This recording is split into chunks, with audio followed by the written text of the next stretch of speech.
Hi. You may have noticed the camera's not pointing at the desk or whatever because we're not doing a Gator unbox. We're not doing a Gator box of crayons this week. This week is going to be the 10-season Q&A with me. So this is a TKO shirt. This is a shirt from TKO. It's I was playing with some friends and one of them drew a confused furry guy, like a wolf or something, or a fox, and the statement underneath it says, "Who the fuck is Mick Jagger?" And the reason I bought that is because I basically brought someone to tears in the Discord chat, because the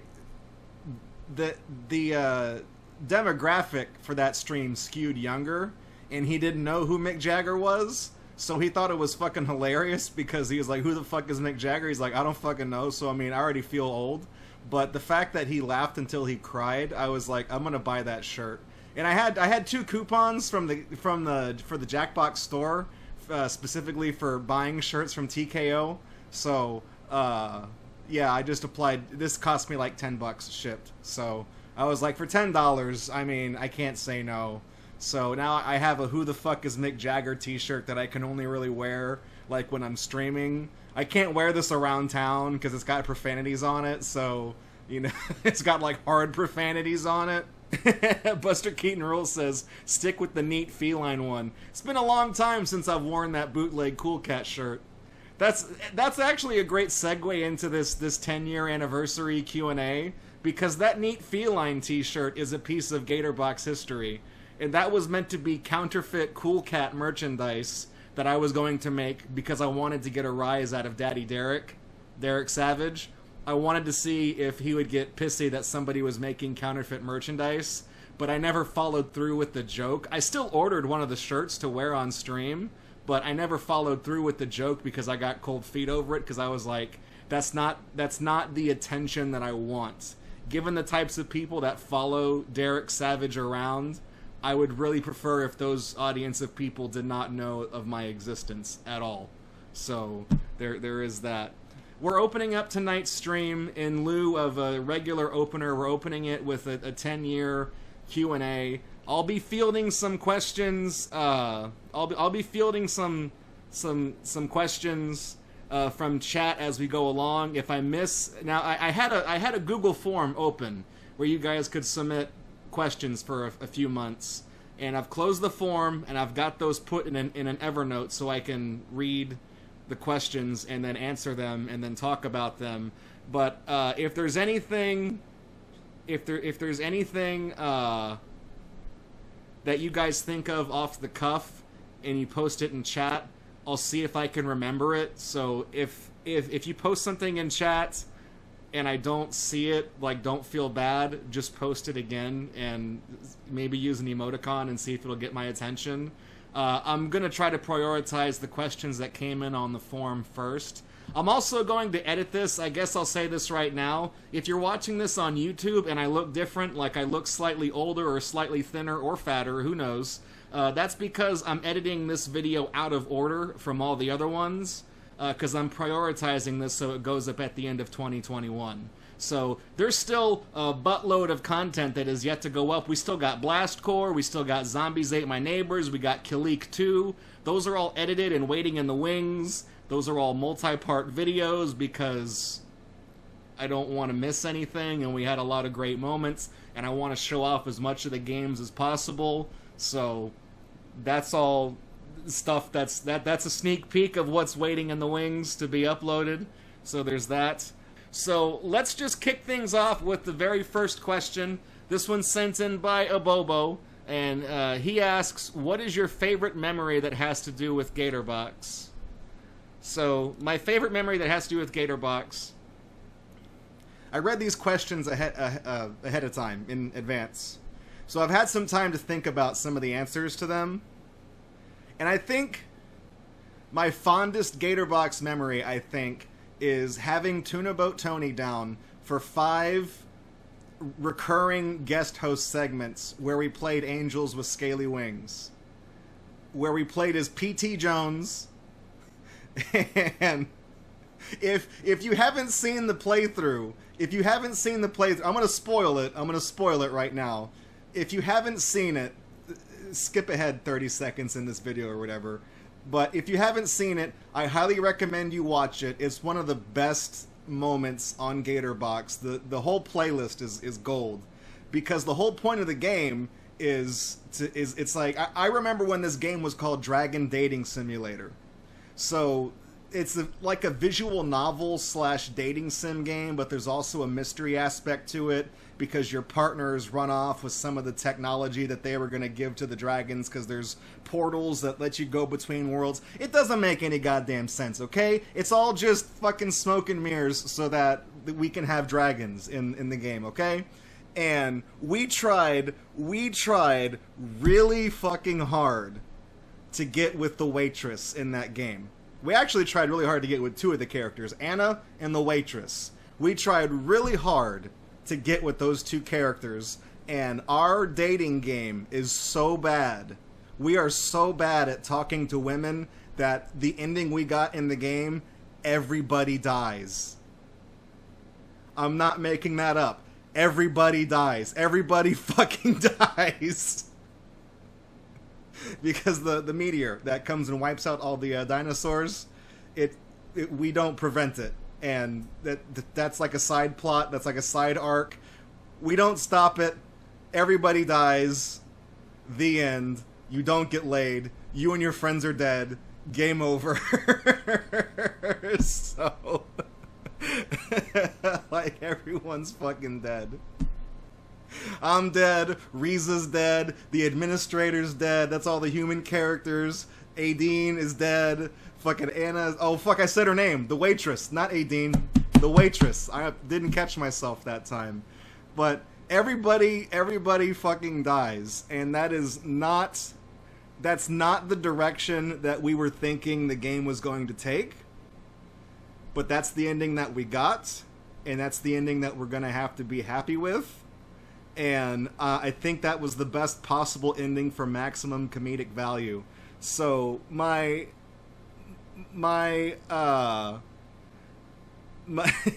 here lies P.T. Jones, he never scored. We got so close with the waitress.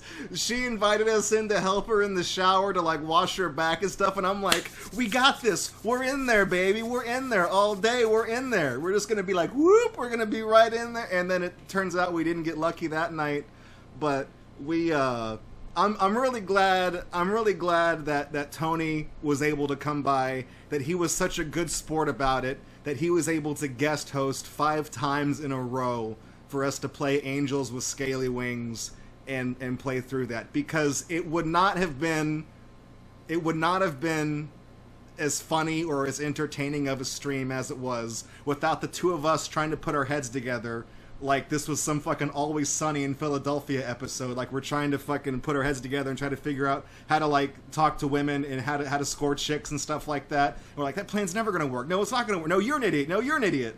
So, and then of course, by calling Adine, by calling her the waitress, that was unintentionally an Always Sunny reference, because there is a character whose name is never spoken in the show, who's purely called the waitress. And I have carried that gag. It's been years since we've played Angels with Scaly Wings, and I still carry that gag forward, like, to this day.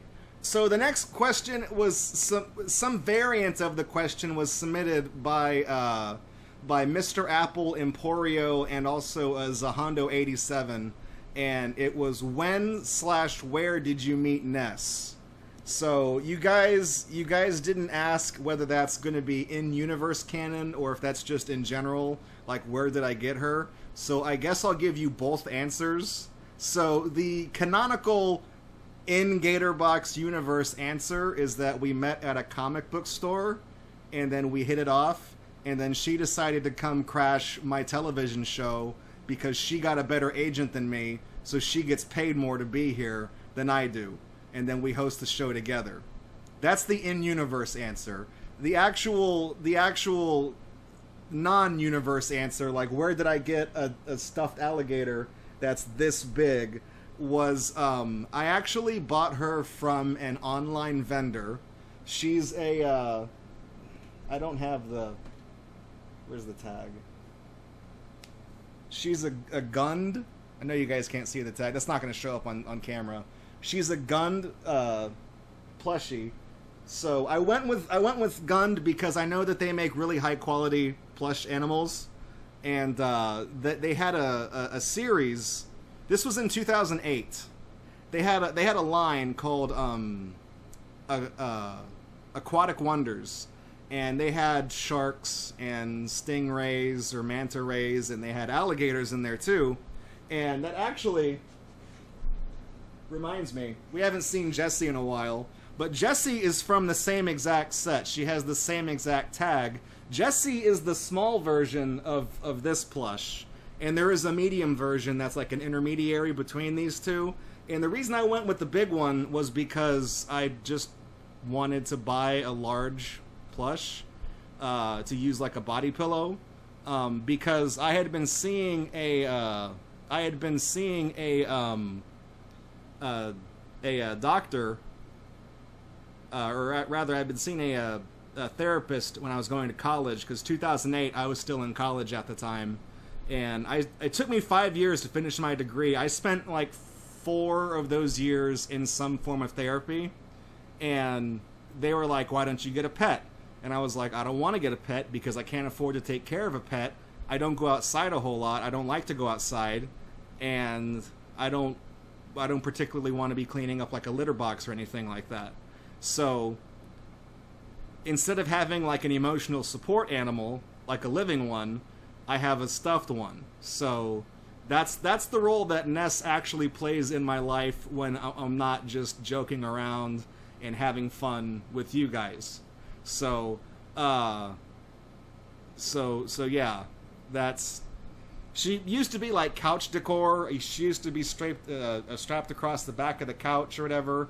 And I had another stuffed alligator that I picked up for cheap at some point. I think I sold him off at some point, because the one that I have emotional attachment to is Ness specifically. So she's not going anywhere, and so I decided to make her part of the show.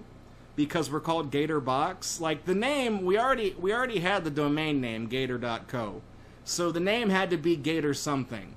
So the domain name came before the name of the name of the show, rather. So we just stuck with Gatorbox, and I already had an alligator, so it just kind of like chocolate and peanut butter. You know, you got your chocolate and my peanut butter, so it just worked out in the end. And she sits on the couch as a co-host, and I occasionally banter with her, although you guys can't hear her. She's never mic'd up very well. We do mic check before every show, and she insists it works, but you never hear her. I don't know why. Better agent, worse mic. Papa John's. Necro says, "Wait a minute. What about the dragon for October? Oh, Otto? Yeah, he's just a blow-up doll." He's just a blow-up doll. Otto is not sentient. Well, I talk to him like he is, but he's not, which is why that's the joke, is that I'm always like, "Oh, you're the strong silent type, huh? I see how it is. Hold on to the bit sign for me," and then he can't because his arms just don't work. So there's that. So that's what's Otto's lore, though. Ness takes a break every October, and Otto comes out because his name is a pun on the word autopilot, which is a reference to the movie Airplane, in which there's an inflatable blow-up like a punching bag doll that's dressed like an airplane pilot who blows up in the passenger seat and controls the plane. So Otto is just a big inflatable dragon who acts as my co-host, and his name is Otto. I don't know if the autopilot's name is Otto in the movie Airplane, or if they just call him Autopilot, but we named him Otto, and we spelled it O-T-T-O so that it's phonetically the same, but still different enough for him to be his own character. So there's that. He doesn't really have much lore. So there... Maybe he should have lore. Maybe he should.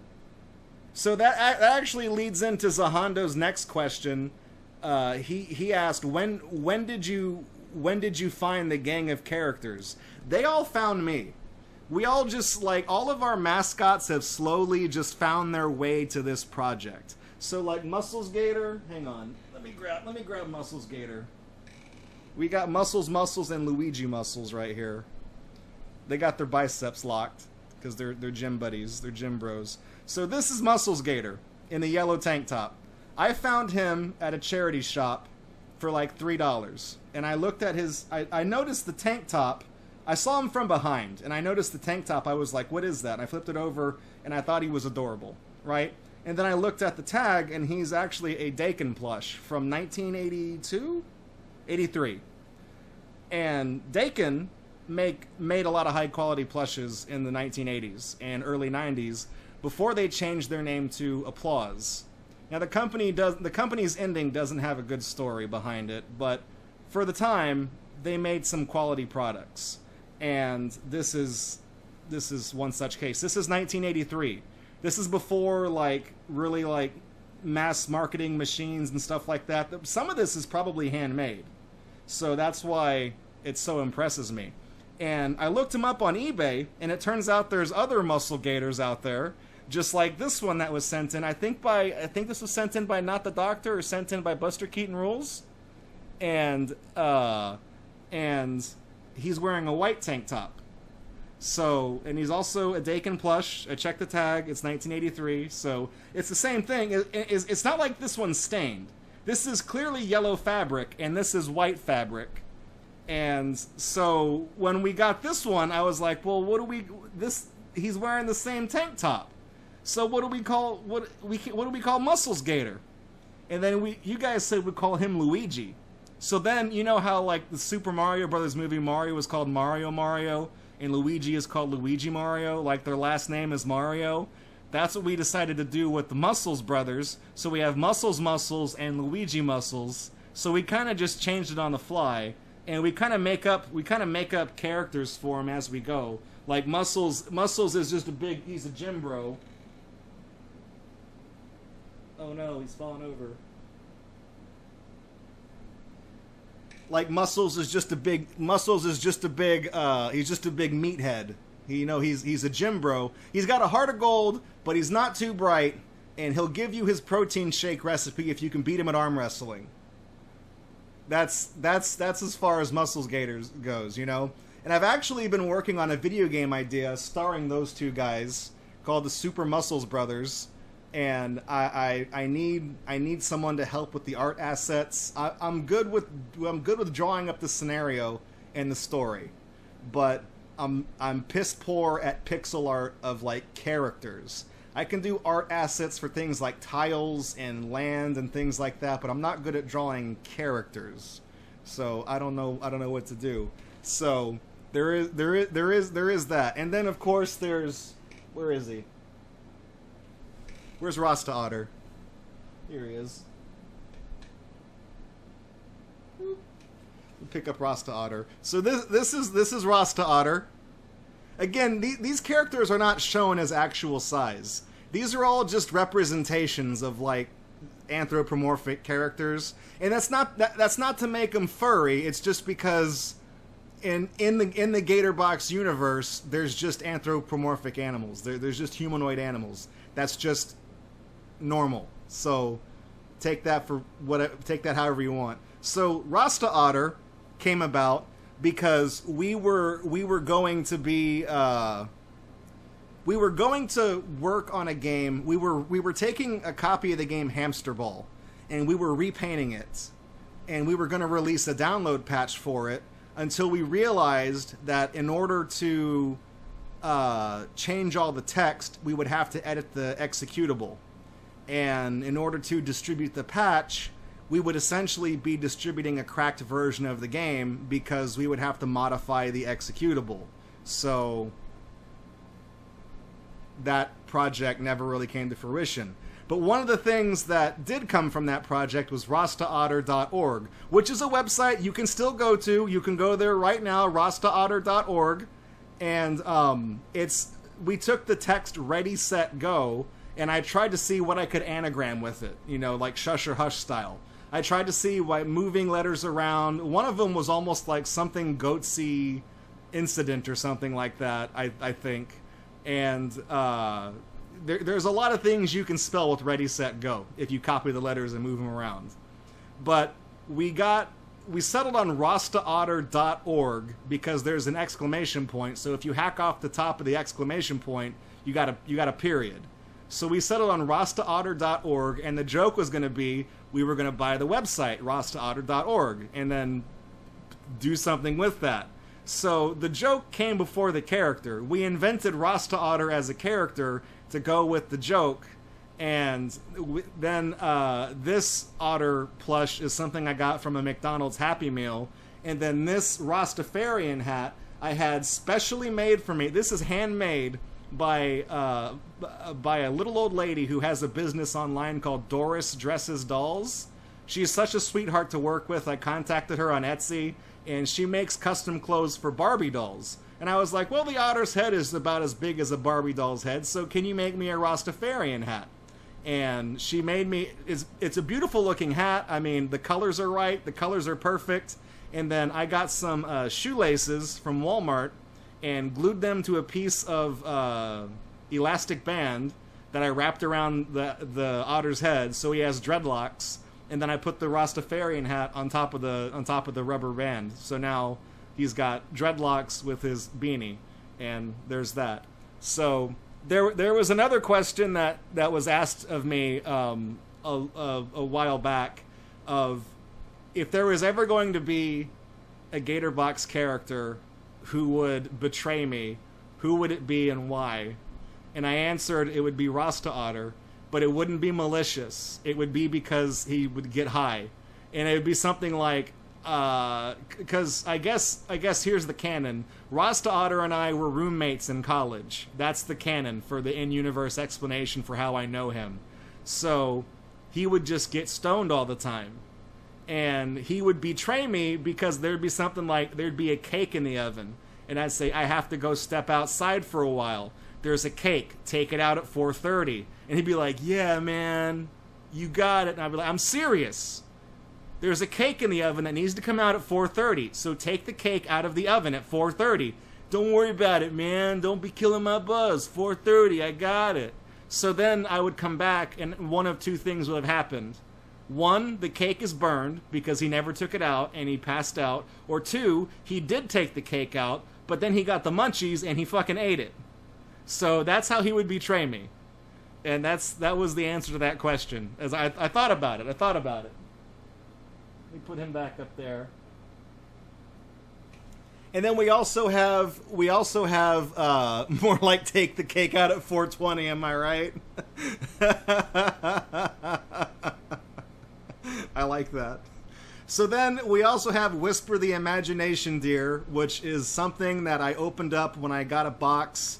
I got a mystery prize box from a convention, and it was 4 girls, and there were things like a brooch, and there was like nail polish in there. But there was also a Beanie Baby of Whisper, the deer, and she's not behind me on the shelf anymore.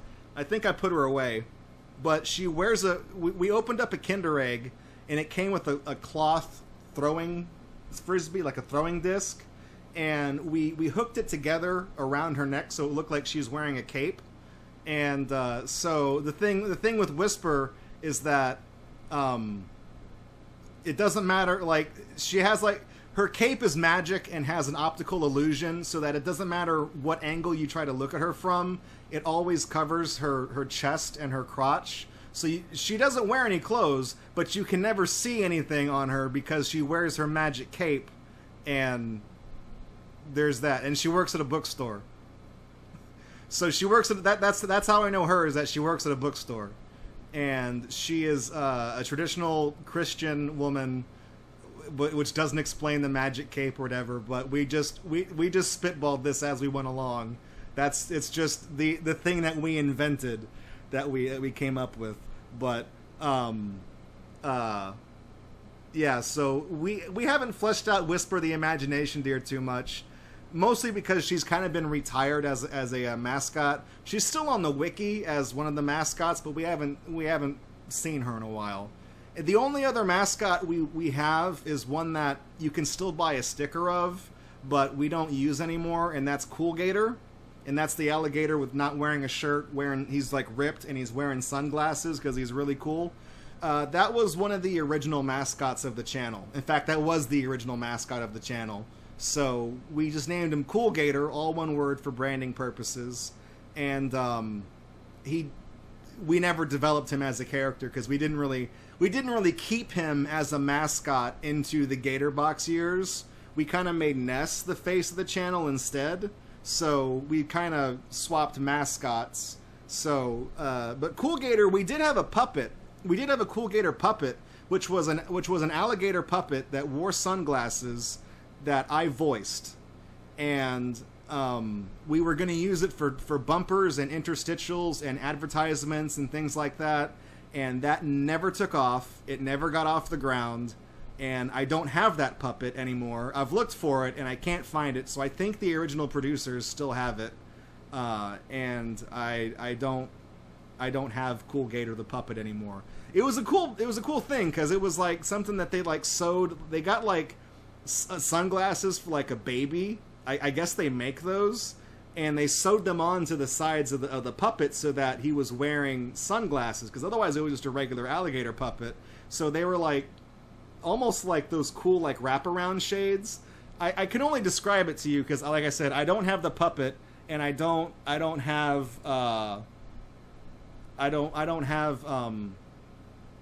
any footage to show you guys of any of the commercials, because like I said, none of them got made. So unfortunately the best I can do is just kind of describe them to you.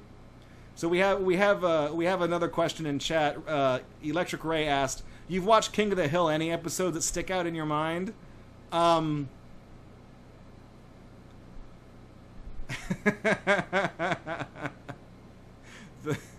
lot of the ones that stick out in my mind stick out because of fucking YouTube poops. So, that being said, the one where Bobby sneaks into Con Jr.'s slumber party and catches his shirt on the nail on the windowsill and rips his shirt, and he's like, "Woo, take it off, Bobby." I think of that because I think of the YouTube poop associated with it from Durham Rocker Z. But if I had to think of like a King of the Hill episode that outside of YouTube poop that jumps out to me, I'd probably go with I think Grand Theft Arlen was one of my favorite episodes, where it's like taste the meat and the heat, where everybody gets caught up playing this like online multiplayer game. The one where Bill goes out of his fucking mind and starts cross-dressing as Lenore and gets a pet iguana, I think is also funny, if only for how depressing it is. And what else is there? Apparently, I'm in an episode of King of the Hill because there was a character who was wearing like a pink jumper, who had his arms. I got the fucking emote in chat right now. I added it as an emote, and somebody I forget who, somebody added a flannel texture to it, and it looks just like me. It's fucked up. It looks just like me. It's got glasses, long hair. We edited him to make him look like he's wearing a flannel. He looks just like me. It's uncanny. It's uncanny. So I don't know what episode that's from, but that's funny. I like that. Fandramon's asking, so Cool Gator and Square Gator are retired. Yeah, the Square Gator was just the logo mark for the channel because it's a box, it's a Gator box, and I thought that was the pinnacle of ingenuity, which is why we ran with that logo for so long. And now the new logo is Ness on a cardboard box backing, so it's still Gator box, just in a different definition of the term. I just updated the channel logo just because when we first started using the Square logo, that's when everybody had Square avatars, including on YouTube. But now everybody has circle avatars, so the corners were being cut off on the logo, and I didn't like the way that looked. So I just went to, I redesigned something circular that would still be Gatorbox that wasn't the square logo. I could have resized it and just squished it down so that it would fit inside of the inside of the circle and put the square inside the circle. I could have done that. But I thought this is a time for me to kind of remix the channel and redesign some stuff. So I took that for what it was worth. Yeah, I hate everything became a circle. I hate circle avatars. Every site uses circles now. So regular mask unicorn. Circle avatars are out. Triangle avatars are in. That's going to be the next big step in Web 3.0. Okay, you watch it. It's coming up. Just you wait. The next question comes from Mr. Apple, who asks, how did you come up with the idea for Your Level Sucks? I got the idea for Your Level Sucks because I played Super Mario Maker. And that's it. Like, it's literally A to B. That's it. Back when Rocky was my roommate, he had a Wii U, and he bought Mario Maker, and he got it the day it came out. He pre-ordered it and everything because he had the special amiibo, which he gave to me for my collection because he saw that I collected plastic crap, and so I played the game the day it came out, September 11th, 2015. And I went to the online. I played through the 10 Mario Challenge levels. I beat all of those. I didn't design any levels yet, but then I went and started playing levels online made by other people, and I hated it. I hated it so much. And I look on YouTube, and the first thing I see are people just praising this game, saying Mario Maker 1 first impressions, like, and people just playing these stages, acting like they're not shit, staying fake positive over, like, you could tell it's an act, that they're being fake about it, and they're doing the YouTube thing. They're doing the fucking YouTube nobody thing where it's like, and remember, leave a like on this video and put your level codes in the comments and we'll play them on the next one. And I wasn't going to do that. I didn't want to do, I fucking hated that. That annoys me so much. So I was like, you know what I'm going to do is I'm going to roll tape on something, and I'm going to be countercultural to this. It's in my blood. It's in my blood. I know I was born on the cusp of Gen X and millennial. I fell to the Gen X side of the fence, okay? It's in my blood to say fuck the man, okay? And to say to hell with the status quo.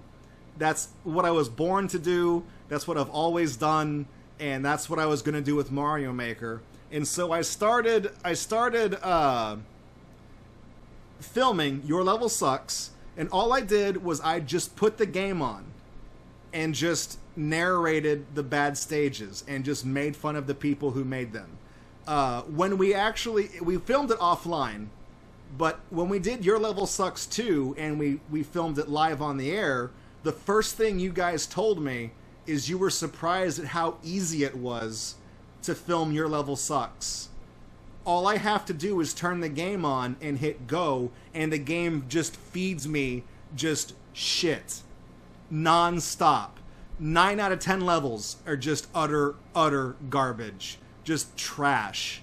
And that's why I felt so confident producing it as an on-the-air show, is because I knew the same thing was going to happen again. But I was so dissatisfied with it that I actually got the name Your Level Sucks from Something Awful, who used to have a column called Your Band Sucks. And I was inspired to name it Your Level Sucks because I remembered that column. So there is... I came from the fucking gutter, okay? In more ways than one. I used to be a goon, but once a goon, always a goon. So that's in my DNA, unfortunately. It's like an mRNA virus. So that's where I got the name Your Level Sucks. And from there... that's just what we did. I filmed the show with Rocky's Wii U, and the SpaghettiOs level was great. Yes. Every once in a while, we would get solid gold on the show. And sometimes I'd even get my own level, like we did that one time on Your Level Sucks Too, where I got my own fucking stage. And I didn't believe it. I like, the chances of that are astronomically low. But, Smoker Mega Drive is asking, still, there was any level that was better than the hill? There's nothing better than Realistic Hill. That was the top. That was up. That's way up here. I'm stretching off the camera. That's way up here for level design. We're never gonna beat it. Although I do like when we went back to Mario Maker 1 for Your Death Sucks. I like that one of the levels you guys made was Realistic Hill 0 before there were slopes, and it's it's the same shape, but it was made out of blocks. We had a lot of good moments with Your Level Sucks on this channel. I'm glad I made it. I'm glad I made it a taped live show, because I feel like we got to share all those moments together, and otherwise it would have just been me screaming at my television like I was back when we did the first season. And I'm really glad that we got to do Your Level Sucks 2 the way I wanted to do it, where I got to film it for a year and give it a proper ending, because my life was such a fucking mess. Like, at the end of 2015, I wound up losing my job, and I wound up losing my apartment, and I had to move back into the city with my family for a while, and stayed there, but I didn't have enough room to film with, so we had a friend of the family, the pink room with the pink walls. We had a friend of the family who was okay with me bringing my equipment over every week, setting it up, filming Your Level Sucks in their guest bedroom, and then breaking it all down, packing it up, going back to my parents' house where I did all the editing. They were nice enough to let me do that for however many weeks we had episodes that were in the pink room. So that was just because I wanted to make Your Level Sucks even while I wasn't able to do the stream, because I knew I was onto something good, and I wasn't making any money from it either. That was back when Nintendo copyright claimed everything for using Super Mario music in it. So I never saw a single cent from Your Level Sucks Season 1, and I never will, because Nintendo fucking sucks. But the second season, yeah, I did. But by then, you know, diminishing returns, so forth and so on. We're still going to do a Your Level Sucks 3 if they make a Mario Maker 3. We're still going to do that. I'm still committed to that. I've kept the hat. I've still got the hat. I've got ideas ready for promoting it if and when it comes time to do that. But that's where I got the idea to make Your Level Sucks. All I did was play the game, and the rest is history. As simple as that. The game came out September 11th, 2015. The very first episode of Your Level Sucks went up on September 13th, 2015, I think. Either the 13th or the 15th. We had a really quick turnaround because I wanted to be the first to do the negative spin on things. Because there were some other people out there that tried, and some of them had more YouTube clout than I did, so they got more views than me. But I don't fucking care about views. It's like I care about having fun and making content that people find amusing and entertaining to watch. And if I have a smaller audience, so fucking what? It doesn't matter. You guys are still important to me. You guys would be just as important to me if I had 100,000 subscribers than if I had 1,500 like I do right now. Simple as that. What's the hardest I've ever laughed in Gatorbox history? That's a good one, Flux. The hardest I've ever laughed in Gatorbox history.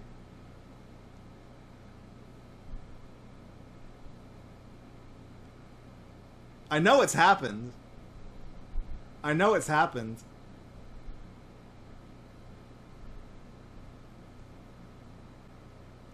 Fuck. What is the hardest I've ever laughed in Gatorbox history? Now see, that caught me off guard. I haven't had a chance to think about that one.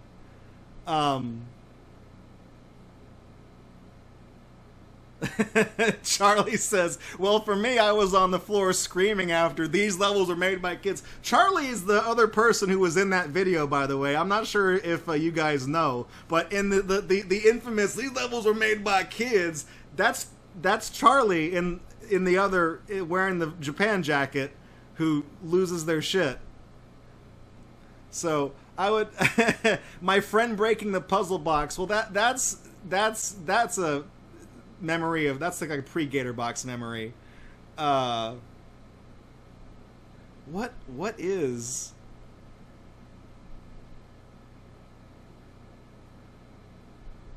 the hardest I've ever laughed in Gatorbox history? I think whenever we broke E.T. Digital Companion, I think. Like when we just unintentionally just broke it. Like when we corrupted the memory and just destroyed the game. That has to be it. That has to be it. Emporio asks, are there people who have been on the Gatorbox couch over the years that you wish you could have stayed in touch with but have been unable to?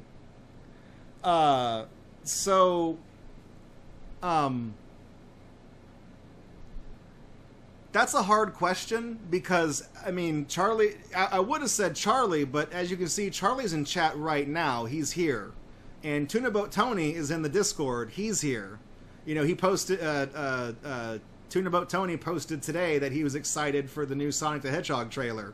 So, you know, these are two folks... I still talk to Rocky all the time.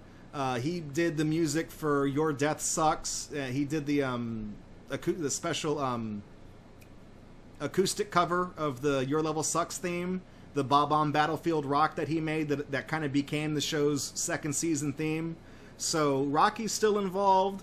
It's really the more I look at that question about people that were on the couch. I've pretty much stayed in touch with everybody, but there are people who were involved with Gatorbox before it was Gatorbox that I wish stuck around.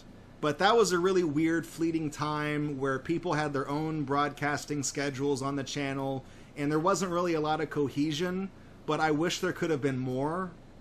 And I can't really name anybody in particular, mostly out of personal privacy and whatnot, because I don't know if they want to be roped back into this project or not. You know, for a lot of people, I'm sure they've just forgotten about Gatorbox completely, or they don't know that the project continued under the name Gatorbox, and here I am still hosting the show. But there were some people from back in like the 2012 and 2013 days that I wish were still around. At least I wish could still be a part of the community. They were never couch commentators because it was all people from all over the place, but they are people that I wish I could still collaborate with and work on things with. So there is that. There's also Roastmaster. We have kind of an on-again, off-again relationship. He's around. He doesn't post in Discord because he has 2 Discord accounts, and Roastmaster is his backup account, so he's just never signed into it. So he's around. He just never posts. So there's that. Charlie's asking, what if there was a Space Ghost type interview segment sometimes? I could figure out a way to bring in like the cart from middle school with the TV on it and park it right here on top of the couch. I could do something like that. I don't know how I would do something like that though, like how we would have a webcam thing or something. Like I don't know how we would do it. I don't know how we'd do it, but I do miss WaveCube. In terms of like chat people, I miss WaveCube and I miss the Groncher. I feel really bad for the Groncher because we have had no way to contact him.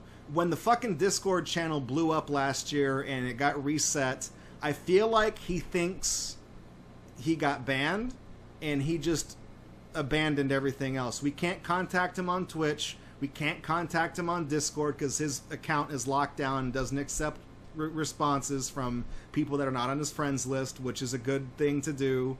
I feel bad for the Groncher because he didn't do anything wrong, and I wish I could tell him that. I wish I could tell him that he is more than welcome to come back, that I want him to come back, that I thought he was funny, that I wish he could still be here and still be a part of this community. That he didn't do anything wrong. Like, that's why I made that video and posted it to YouTube where it was like, we didn't ban you, the fucking Discord server got reset, and everybody's got to join again, so it was just, that was the whole shit show. He never PM'd me because we couldn't contact each other because we're not friends on Discord, so I can't be sent a message from him, and he can't be sent a message from me because we're not on each other's buddy list, so it blocks communications. That's so that no random people, like, try to fish me or whatever, you know what I mean? So, and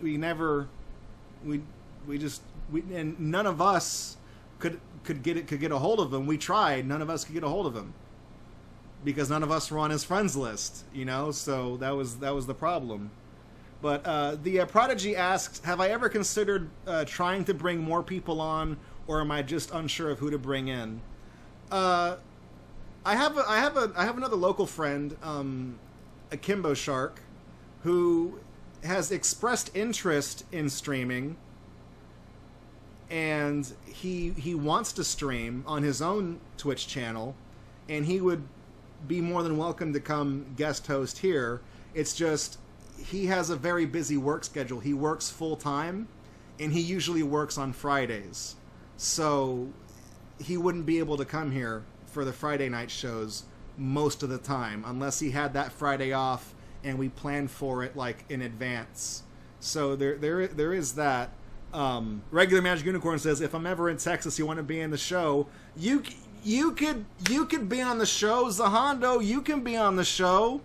Anyone who visits me can be on the show. Although I'm not just gonna give out my address, right? I'm not just gonna give out my address and say, come show up to the Gatorbox place. I'm not just going to do that. But so many of you guys I would love to have just on the show. Fandramon, Bears fan, you know, you guys are all welcome to be on the show. So, he's going to visit me at 123 Fake Street. Fuck, I've been doxxed. This one's from Anonymous. Has your flagrant disregard of copyright ever gotten you an actual strike on your channel or just demonetization? Yes. We've received one copyright strike in the history of this channel, and it was specifically because of a fucking Extra Life challenge back in, like, this would have been 2015. I think that was the year that we unveiled the challenges, 2015. We didn't really have them open to the community like we do now. They were written by some of the writers here at Gatorbox. So Roastmaster submitted a lot of those challenges. And you guys know he likes to fuck with me. You guys in chat already know the fucking codename Kids Next Door. So the challenge was for the Game Boy Advance video codename Kids Next Door cartridge, which were those light gray cartridges that used a heavily compressed video codec to put like less than 144p resolution cartoons and like Shrek on a Game Boy Advance. And one of them was codenamed Kids Next Door, and the challenge was to endure one episode of codenamed Kids Next Door, which is like 12 minutes long, so it fit within the 15-minute game challenge thing. So we put it on, and yeah, that's a hard challenge because the show sucks so bad. We put it on, and we watched it, and we blew it up for the stream. I wish I could show you the video, but it's gone in all of its grainy glory, and that got a manual copyright strike against our channel. Like, somebody went out of their way to look for infringing content for codename Kids Next Door, and probably other shit too. But they went out of their way and manually filed a strike against Gatorbox for uploading the codename Kids Next Door episode. And it's just me making jokes and quips and cracks over on top of the episode. But the video was taken down, and it's the only video on the Gatorbox channel that was been taken down in such a way. And it just sucks that it was a charity video too. But that actually got us a strike. That got us to strike, and everything else has just gotten us demonetized. Like, the channel trailer that uses Van Halen's Right Now as the backing music, that's just demonetized. I don't care. You know, Dead or Alive Extreme Beach Volleyball with fucking Baha Men Double Oven or whatever. That just got us demonetized, okay? I don't care, because I make so little from YouTube ad revenue that I don't care, right? Because this channel pays for itself with support through, like, Twitch subs and through Patreon. So the 4 cents I was gonna make from that video on YouTube, it doesn't matter to me. I don't care about that. I want to make an entertaining show, and if that requires me to use a copywritten song, well then fine. Van Halen can have those 4 cents. Take it. Don't spend it all in one place. But no, we have gotten a strike, and the strike lasts on your account for 3 months. It's active for 3 months, and then it stays on your account for another 3 months, where it's still you get restrictions on your account when the strike is active, and then it stays on your record for another 3 months, so that if you were to get 2 more strikes, that first one would still count, and then your channel would be terminated. So it basically stays on your record for 6 months as far as YouTube is concerned. And yeah, fucking Kids Next Door, of all things. Roastmaster, the man, the myth, the legend, has asked, what is the worst game you've ever streamed? I'll let you define worst. E.T. Digital Companion. This shit right here that I have new and factory sealed in the original box, E.T. Digital Companion. This fucking game right here is the worst thing we've ever streamed. I'm gonna put it back. And I say that because it is the only time we've played a game on this stream that we have made irreparably broken just purely on accident. The game is barely a game to begin with. It's a personal organizer. That was the big push. E.T. hasn't had a game in 20 years. And you guys remembered what happened the last time there was an E.T. game in 1983. So he comes back with the fucking personal organizer. That's the best you can do? That's your big plan? That's the plan. That's the big plan. So we played that, and then we actually completely corrupted the in-game memory in the game. And we did that. First of all, you can enter a phone number that's like way too long. It doesn't check for length. You know, it doesn't matter. So we entered a phone number that was like way too long, and then you can set a PIN number as a security measure. So if somebody takes your game cartridge and turns it on, if they don't know your PIN number, well, then they can't play the game. But here's the problem. They store the PIN number as an integer, not as a variable. Now, the big difference between those two is that an integer will get rid of trailing zeros, so whereas a variable will not.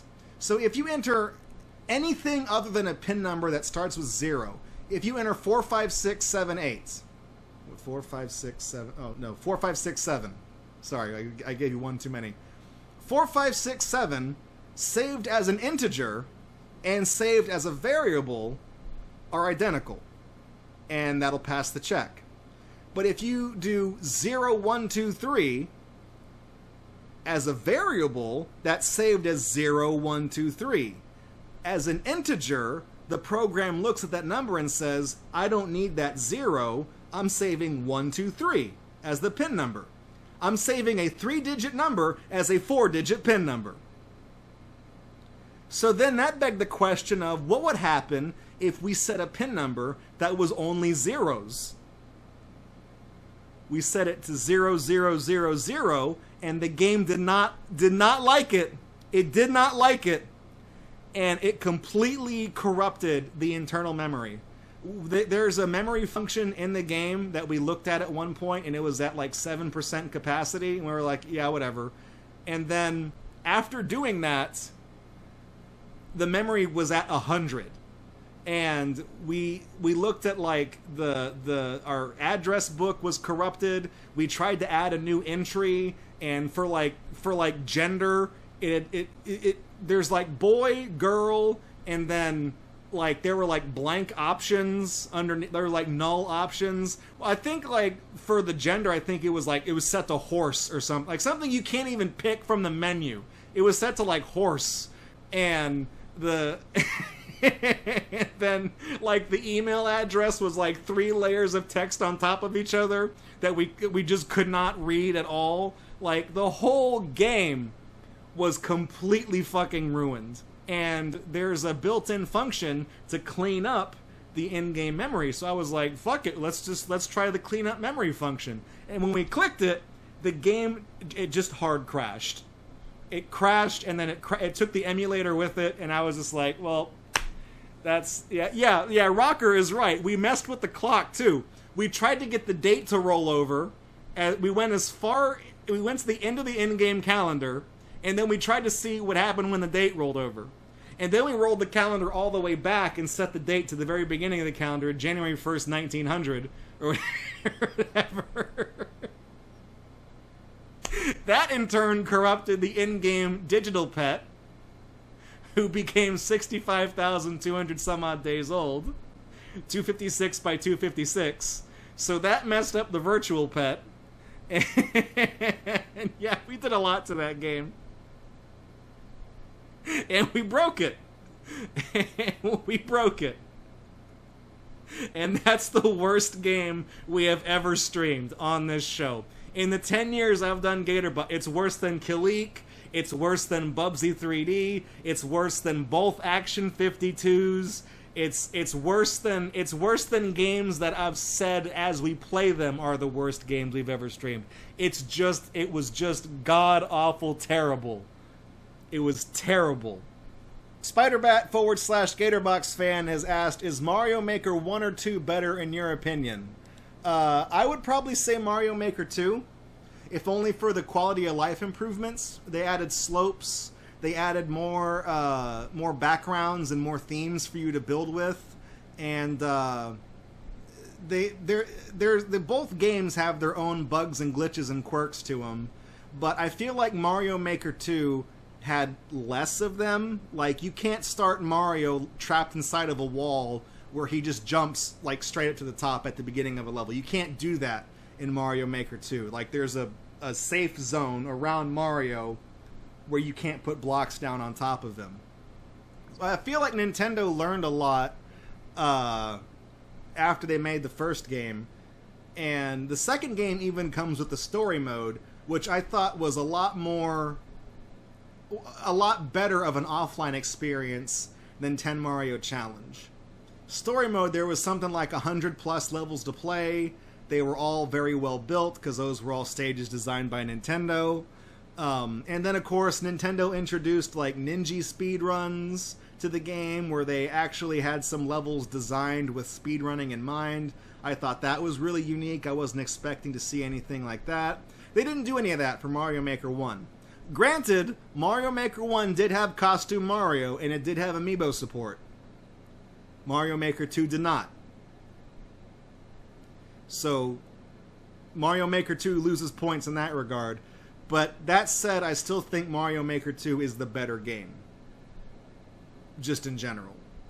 And I think I had more fun doing Your Level Sucks with Mario Maker 2. Then again, we also did it live. So that could also be affecting my answer to the question as well, because we did Mario Maker 1 offline and we did Mario Maker 2 live. So there's a difference there. But I think Mario Maker 2 is probably the better of the two games. And I'm holding out for Mario Maker 3. Like I said, I've kept the hat, even though I've had to re-sew the elastic in it multiple times. I've got the hat. I've still got. I mean, I'm not sure if I'm going to wear that same damn T-shirt again in the yellow jacket, but I'm ready to take on Mario Maker 3 if and when it ever comes out. I'm ready to do it. Let's make it happen, Nintendo. Let's give this channel a fucking shot in the arm of epinephrine. Let's go. Let's do this. Anonymous asked, what music genres do you think are the most underrated? Tracker music and keygen music. I feel like a lot of people overlook that. A lot of people sleep on that. It's not chiptune. There's a difference. Chiptune is a very specific genre of music meant to sound like video game music. Tracker music is not chiptune music. It can sound like chiptune music, but it's not. It's its own thing. And most people only hear of tracker music whenever they're pirating a copy of Photoshop or something and they open up the keygen.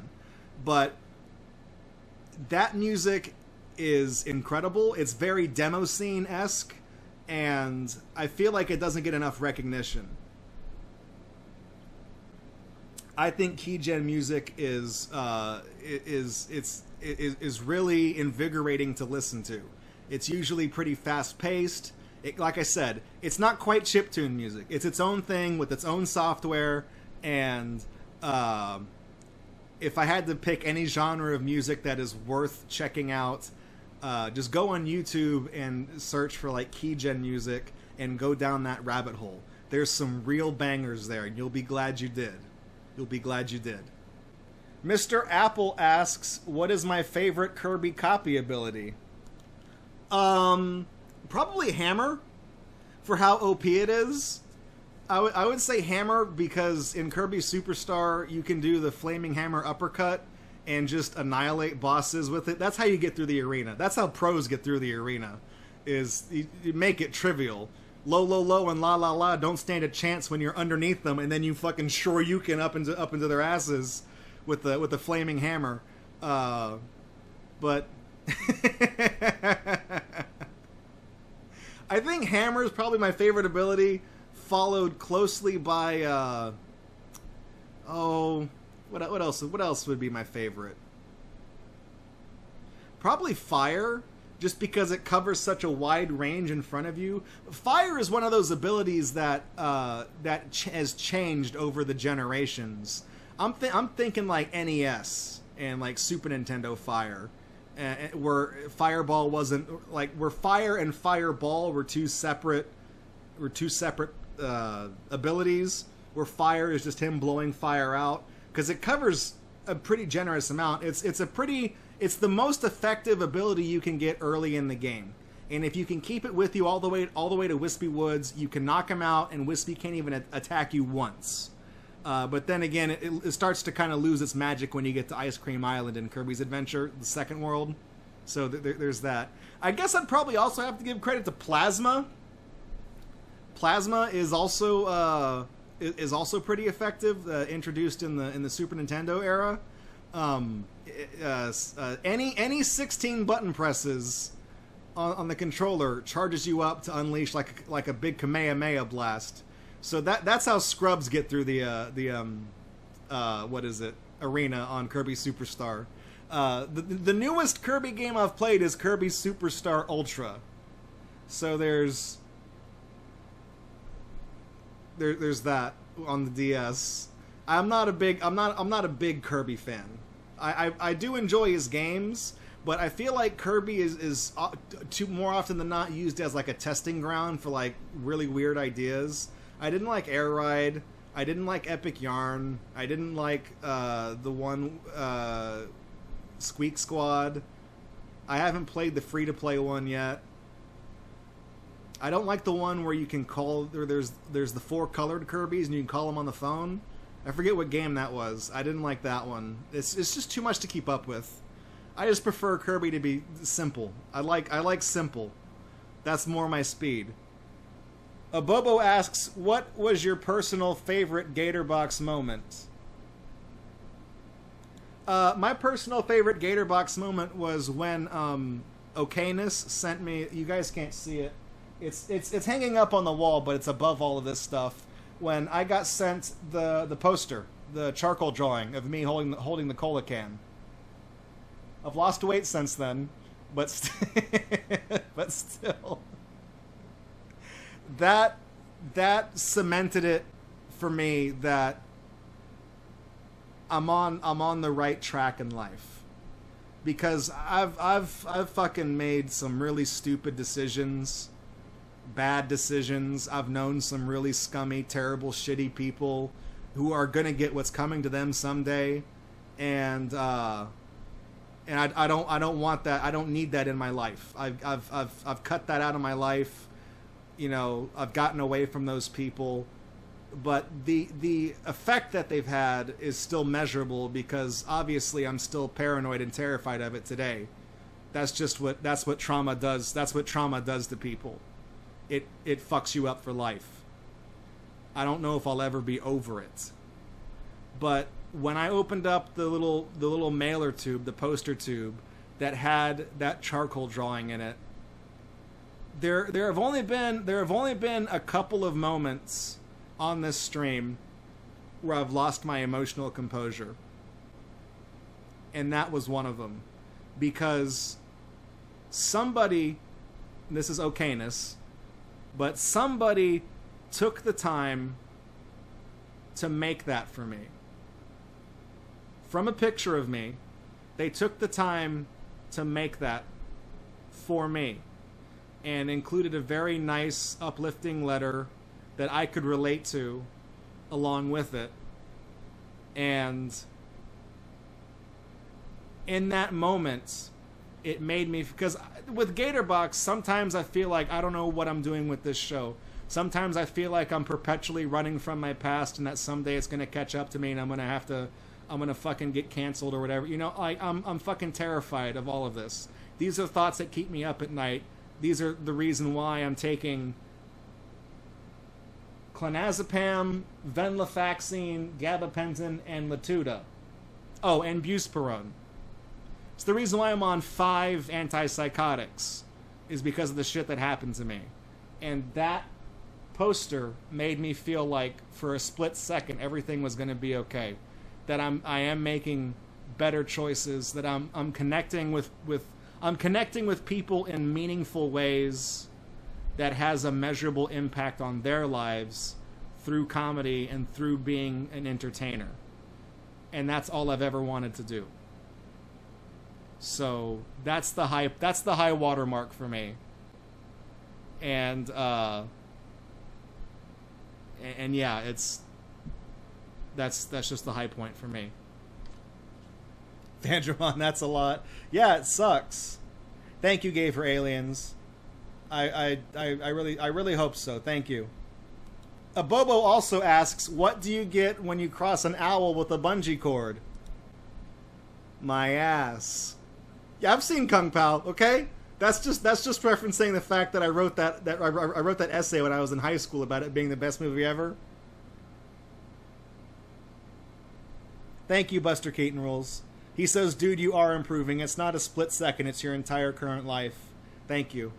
I do the best I can. I've been doing the best I can, and I've tried to be smarter about the people who I surround myself with and who I allow to get close to me in life. And I feel like I can trust you lot. You guys are good ones. So we have another meme question from Anonymous. Is Die Hard a Christmas movie? Well, it takes place over Christmas. Here's the thing. Movies that take place over Christmas does not necessarily a Christmas movie make. Home Alone takes place over Christmas, and I would say Home Alone is a Christmas movie because it deals with the subject of Christmas. Kevin McAllister is alone on Christmas, and he's fighting off the robbers, right? The wet bandits, haha, that's funny. But there's a Christmas tree, there's presents, there's Merry Christmas, there's carolers, there's all sorts of Christmas things related to the holiday season in the movie. Die Hard just happens over Christmas. So I don't think that automatically makes it a Christmas movie. I'm of the team that says Die Hard is a good movie, but it's not a Christmas movie. You can call it one if you want, but you're wrong. So It's a good movie, but just because it happens on Christmas doesn't mean it's automatically a Christmas movie. That's all I'm trying to say. Zahondo87 asks, what does your gaming setup look like? My gaming setup? Well, I'll show you.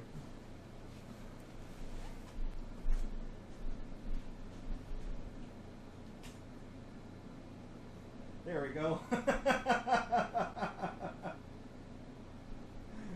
Ta-da! It looks like a mess. It's a mess. I keep my consoles, I keep over there in milk crates, and I got my Xbox 360 on top because it won't fit inside the milk crates. And then this is my monitor that I use for gaming and for doing the stream. And then down over here is the tower that controls everything for this, and that. And then down there is where I keep all my CDs. CDs nuts!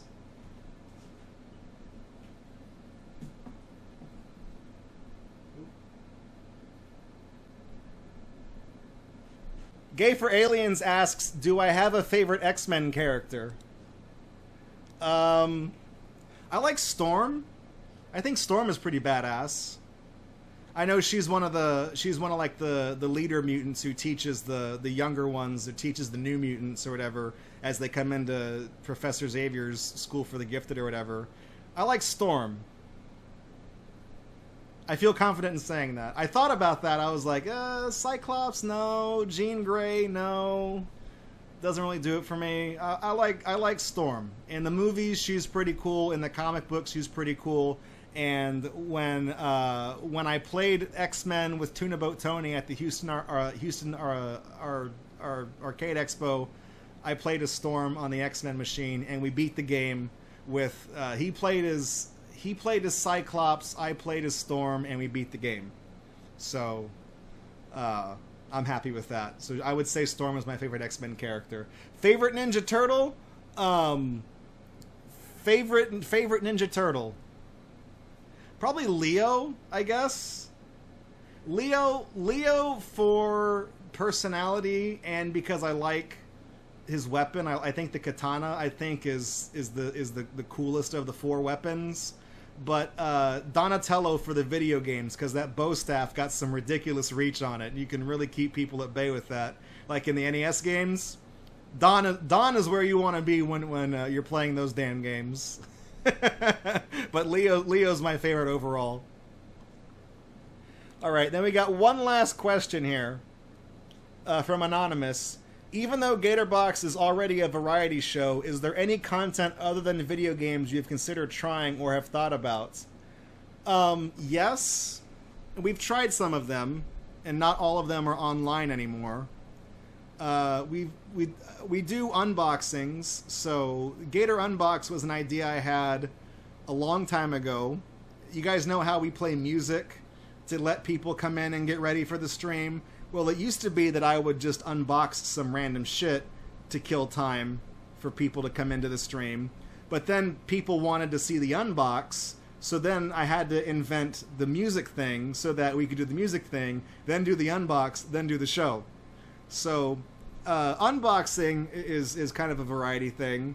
I like Gatorbox of crayons. I'm running out of things to make boxes for, though, so I'm a little bit worried about that.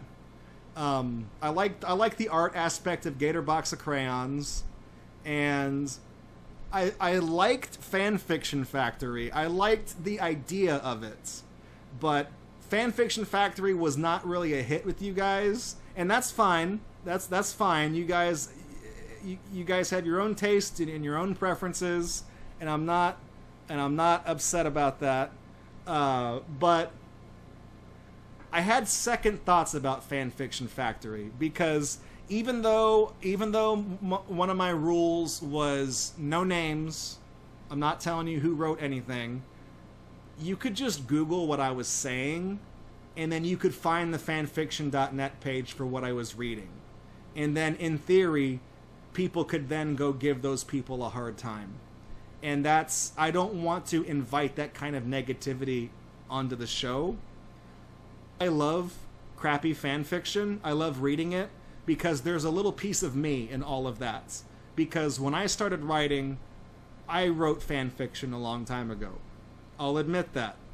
no, it's not still out there online and you can't find it, which meant that when we read mine, that would have been a dead giveaway. If you typed in what I was saying and didn't get any results, well, then you would know that's the one that we were reading was mine. So there was... We never got to one that I wrote. We didn't. We only did Fanfiction Factory for a few installments, and we did not get to the one that I wrote. We were going to. I was working on the ones to go around it in the episode, and we didn't. But it's not that we were making fun of these people or belittling them or whatever, but we were just having a laugh at something that somebody wrote 10 years ago that they've long since forgotten about and is just rotting on the internet, right? That's all that we were trying to do. But I know that outside of what we do here on Twitch, when things go out to YouTube, that's a much bigger platform, and there are people who like to go cause trouble and cause grief for others because that's how they get their jollies off. And I could not continue the show. I could not continue the show with a good conscience, knowing that somebody might be harassed for a fanfic that I read on my show, or somebody would hear about somebody, look them up, and find their next pet lolcow. One of the people whose fanfics we read wound up having a thread posted about them on the Kiwi Farms. I'm not taking personal responsibility for that. I'm not saying I feel responsible for it, but I feel that I contributed to that in some way by reading that person's fanfics on the show and laughing about it. That maybe in a roundabout way somebody found this person through me, or I was one of the things that they found while already looking up this person. And that was the tipping point for me. That was what caused me to rethink everything and say we're cutting the show. But no, that thread existed after we started Fanfiction Factory. I'm not saying who the person in question is. I don't want to draw any attention to it. I just felt badly that things came down to that. And I felt somewhat personally responsible for it, so I just decided that Fanfiction Factory had to go. And there's no way for us to be able to do Fanfiction Factory as long as Google exists. So there's that. So we also had That's Not Lego, and I liked that. I still have a bunch of counterfeit Lego that I don't know what to do with. The problem with That's Not Lego is being interesting while building something out of Lego. That's the hard part. And not saying the same things about brick quality over and over again. I've filmed a couple more That's Not Legos, but I haven't edited them. They're like years old now. So I've been meaning to go back and do that, because I've got so many more different brands of counterfeit shit that I can just do. So I would like to go back and do that.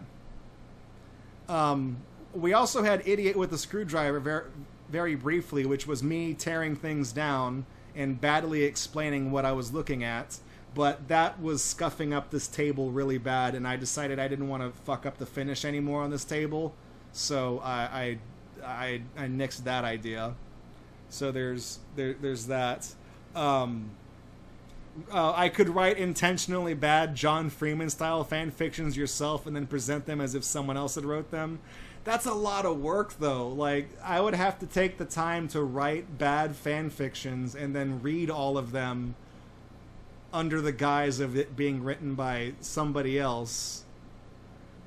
But if I did that now, you guys would know that that's what it is. The cat would be out of the bag.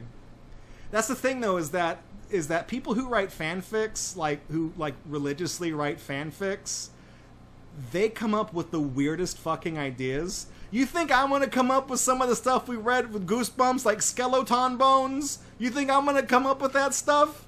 You think I'm gonna come up with Ghost House? My brain doesn't operate at that level, man. I'm not on that plane of existence.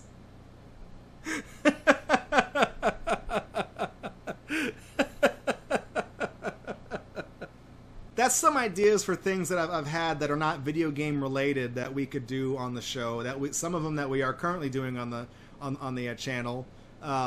It just sucks that we strike out so often. You know, there's that. But hopefully there's still enough variety that keeps you guys coming back. I mean, I know that was a anonymous question, so hopefully what we're doing is still enough with Gator Unbox, and Gator Box of Crayons is going to eventually make its way onto YouTube. And I'm willing to bring back That's Not Lego. I can give that another shot. I've got to do something with all this counterfeit Lego I've got eating up space in my closet. So I'll do something with that. But the last thing I'd like to say is I guess I'd like to tell an oral history of the Gatorbox channel, just so that it's on record for anybody who was curious where this project came from, what it's been doing, and hopefully where it goes. It's kind of an open secret that I was once in the furry fandom. I don't talk about it. I had a lot of bad experiences and a lot of people who abused and used me in varying ways that I don't want to get into the specifics of. But I did participate in the fandom to some degree. And I used to be a little notable at one point. So back in 2012, there were a group of people who wanted to make, as I described it when they described it to me, Vinesauce but for furries. And at the time, Vinesauce was reaching the peak of its popularity, with multiple people streaming on the Vinesauce website at different times of the day and different days of the week. And that's the project that was being built. So there was me, and there were other people. Roastmaster was involved. I brought him on board. And there were other people that were involved with it. Then they had different days of the week that they would broadcast on. And they could do really whatever they wanted to do. They could do an art stream. They could do a comedy stream. They could do unboxings. They could play video games. They could do whatever the hell they wanted. And I decided to stream video games because I had seen it done on Vinesauce. I used to do videos about video games when I was like in high school and stuff like that, and I've been writing about video games forever, so I thought this would be something fun to try out. And so I agreed to join the project, and I had a Friday night time slot at 9 o'clock, and the first game that we played was Apocalypse, starring Bruce Willis for the PS1. A game that we've later restreamed on Gatorbox proper, and the playlist is on YouTube, so you can go and watch it. And I had such a good time doing that. It felt this was coming at a time when I had just been dealt a really bad year in 2011.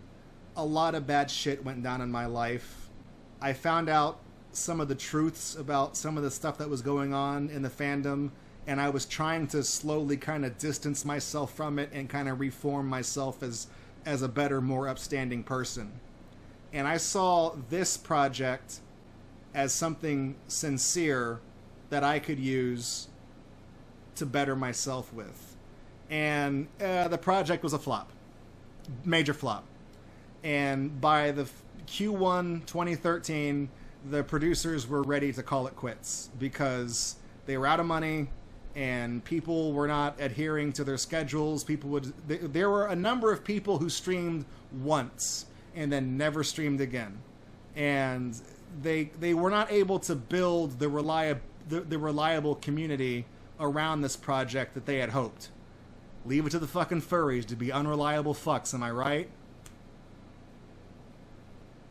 So I was still there, and this whole time I was still doing every Friday night because I was having a good time doing it. So as the channel was dying, I still hosted every Friday. I still brought in viewers. We still had people watching and people hanging out in chat and people goofing off and everything. So I said, can I keep streaming? And they were like, we don't care. And then came time when they were going to reclaim the domain name and shut the whole thing down and close the channel. So then I stepped up and said, I want to keep doing this. What can I have from the assets from this original channel? What can I use moving forward? And so we had to hammer out the details of that, the business details of that. I didn't get the name of the project, which is why we became Gatorbox, changed names. And I didn't get the original mascot. I mean, technically, I guess I did, but we wound up switching him to Ness pretty quickly. And we didn't get the original YouTube channel, but I got the complete backlog of everybody's footage, most of which I haven't done anything with because I don't know about royalties or anything like that. I don't want to get involved with any of that, even though it's all 10 years old now. So I was free to continue the channel on my own as Gatorbox, as the sole host, and everybody else just kind of left the project. And those were the people I mentioned earlier that maybe I wish I stayed in contact with, because maybe we could have collaborated or something, you know what I mean? But at the time, they just left the project, and that was that. So I started hosting Gatorbox and producing it as my own thing, out of my own pocket, and it moved with me. I was transient for a while, until I landed an IT job in 2014, which is why if you look at some of the oldest videos on the channel, when I have face cam, I'm actually sitting on a mattress on the floor. So there's no couch, there's no comfy room or anything like that. I was going through some rough times, but Gatorbox is what kept me going. And through 2014, 2015, 2016, even after Harvey knocked down my home and we rebuilt, I've kept up with Gatorbox, and I've kept my Friday night time slot this entire time. Friday nights at 9 for 10 years. I've kept that, for better or worse, barring the times that we've been offline for whatever reason.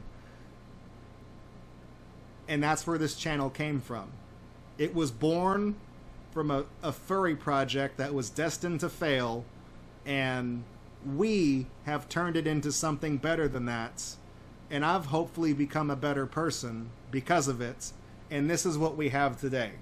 We have a big red thinking couch, shelves filled with mementos of streams of bygone era from streams of the past. We have a lovely co-host. I have a canonical in-universe daughter now. We've had a hell of a ride, and I am really, really genuinely happy that so many of you have been here to take this ride with me.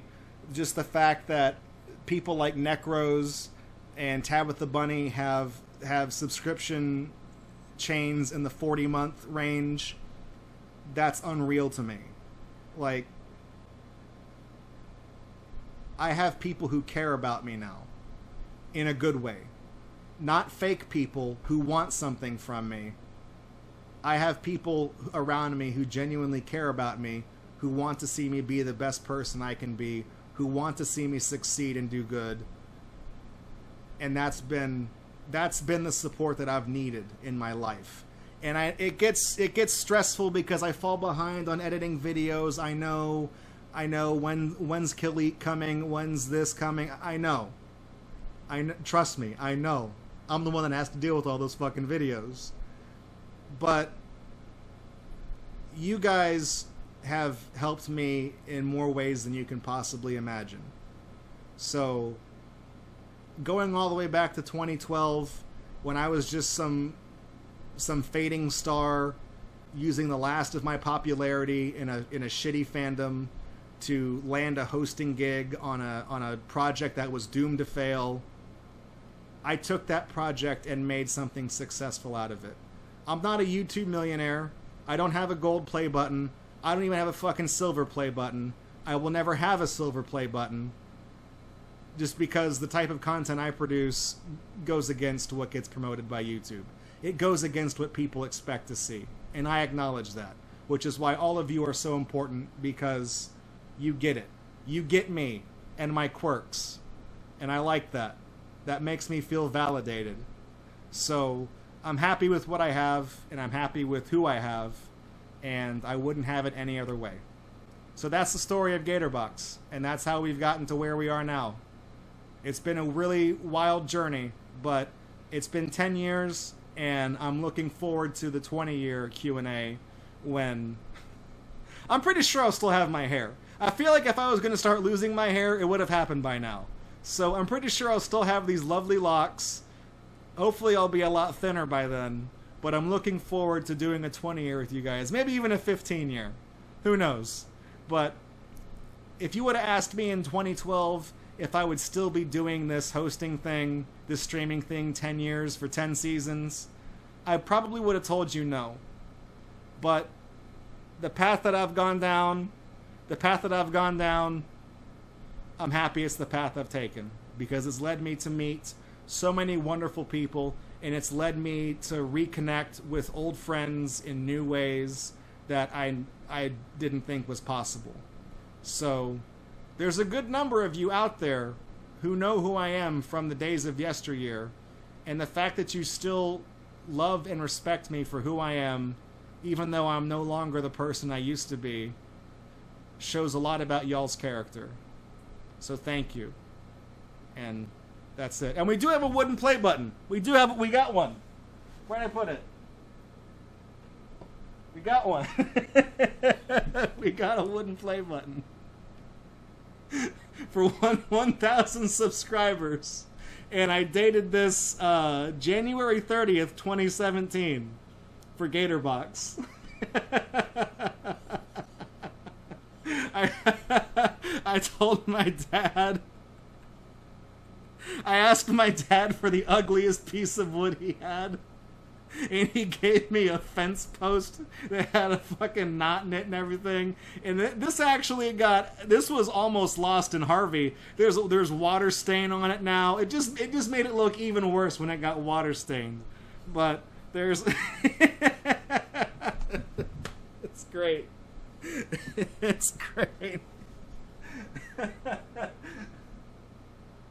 Alright, put that back up on the wall. There we go. I love you guys too. No, that's not a real play button.